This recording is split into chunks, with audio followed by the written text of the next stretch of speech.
बारिश का मौसम आया नहीं और मुंबई की सड़कों ने पानी पानी की पुकार शुरू कर दी।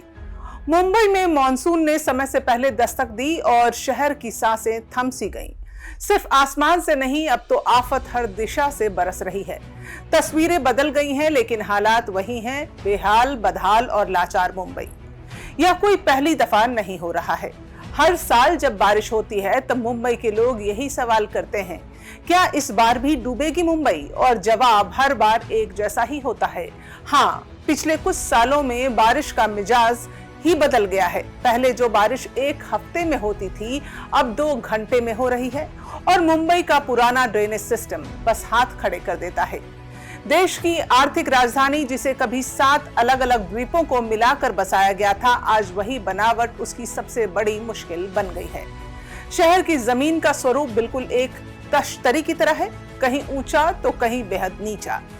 यही वजह है कि जैसे ही बारिश जरा सी तेज होती है, अंधेरी, सबवे, सायन, मिलन और खार जैसे इलाकों में पानी भरने लगता है और शहर की रफ्तार थम सी जाती है। मुंबई सिर्फ जमीन से ही नहीं, समुद्र से भी घिरी हुई है।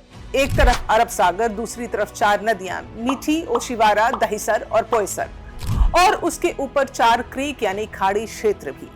मीठी नदी को ही लें, जो मुंबई के बड़े हिस्से से होकर बहती है, लेकिन कई जगहों पर इसकी चौड़ाई केवल 10 मीटर तक सिमटी हुई है। थोड़ी सी बारिश होती है और ये नदी अपने किनारे लांघने लगती है। नतीजा, नदी किनारे बसे घर, बस्तियां और सड़कें पानी में डूब जाती हैं। बाकी नदियां और क्रीक भी बारिश के दौरान यही कहानी दोहराते हैं और मुंबई हर बार फिर उसी तकलीफ से होकर गुजरती है। मुंबई में बारिश का पानी सीधे समुद्र में छोड़ा जाता है, लेकिन जब समुद्र खुद उफान पर हो यानी ज्वार का समय हो, तब यही रास्ता बंद कर देना पड़ता है। जैसे ही समुद्र का जल स्तर बढ़ता है, ड्रेनेज के मुहाने पर लगे गेट बंद कर दिए जाते हैं ताकि समुद्र का पानी वापस शहर में न घुस सके। मगर इन गेटों के बंद होते ही पूरी जल निकासी व्यवस्था रुक जाती है। अब बारिश का पानी न आगे जा सकता है, न जमीन में समा सकता है और फिर शुरू होता है पंपों पर निर्भर मुंबई का इंतजार। अब सोचिए, मुंबई में कुल 45 बड़ी नालियां हैं, लेकिन इन पर गेट सिर्फ 3 जगह पर ही लगे हैं। जब ज्वार आता है तो इन्हीं 3 को बंद कर दिया जाता है। बाकी खुली नालियां समुद्र के पानी को बेरोक टोक शहर में वापस लाने लगती हैं। ज्वार का असर खत्म होते होते 6 घंटे तक का वक्त लग जाता है। इस दौरान पंपिंग स्टेशन जितनी कोशिश कर लें, वो पानी निकालने के लिए नाकाफी ही साबित होते हैं और तब तक सड़कों पर, घरों में, ऑफिसों में, हर जगह बस पानी ही पानी।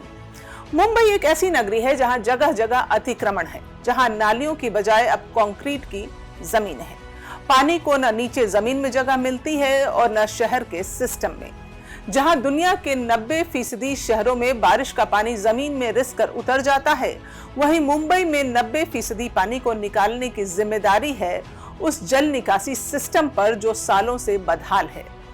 अब सबसे ज्यादा मार झेलते हैं वो लोग जो समाज के सबसे नीचे खड़े हैं, जो निचले इलाकों में रहते हैं, जहां कोई योजना नहीं है, कोई ड्रेनेज नहीं है। इन गलियों में न जूते बचते हैं, न बिस्तर सूखते हैं और न ही सपने। सरकारें आती हैं, बजट पास होते हैं, 900 करोड़ तक खर्च हो चुके हैं, लेकिन सवाल वहीं का वहीं खड़ा है, कब बदलेगा मुंबई का मॉनसून में डूब जाना?